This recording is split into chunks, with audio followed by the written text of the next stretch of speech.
Bonjour, je vais vous présenter notre formation « Comment lutter contre les fraudes alimentaires ».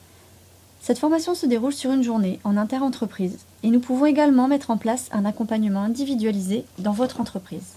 Durant cette journée, nous allons voir le contexte économique, les aspects réglementaires et juridiques qui encadrent la fraude alimentaire.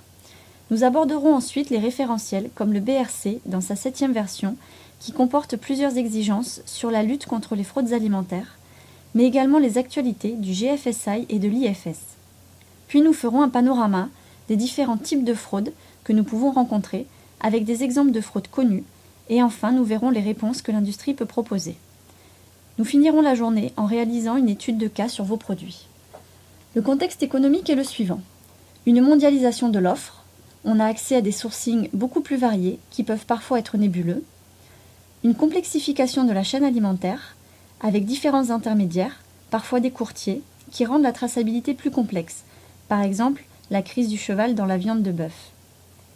Une pression économique de la part du marché, des distributeurs, la réduction des marges des industriels peut les pousser à rentrer dans un système frauduleux ou à prendre plus de risques pour améliorer la rentabilité économique. Tout ce contexte tend à augmenter les fraudes.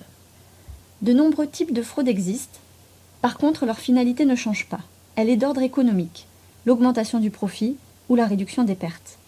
Les fraudeurs améliorent donc la rentabilité de leurs produits de plusieurs manières que nous détaillerons par des exemples.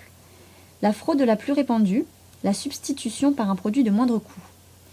La dissimulation d'un traitement ou d'un état sanitaire dégradé, comme la remballe. L'étiquetage avec la falsification d'un label ou d'un poids net. La dilution d'un produit, la contrefaçon de marque et enfin l'ajout de substances interdites, comme la mélamine par exemple dans le lait. Nous finirons la formation par une étude de cas basée sur vos produits. Nous verrons comment réaliser une veille et comment faire des recherches concernant l'historique des adultérations de vos matières premières. Pour réaliser l'évaluation du risque, nous vous proposerons un modèle de fichier Excel et réaliserons l'évaluation du risque sur vos produits. Suite à cette évaluation, nous définirons les actions que vous pourriez mettre en place en fonction des criticités relevées.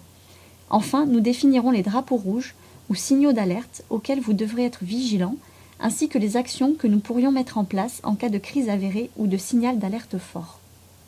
Vous pourrez retrouver toutes les informations sur notre site web www.ctcpa.org et n'hésitez pas à contacter le CTCPA de votre région.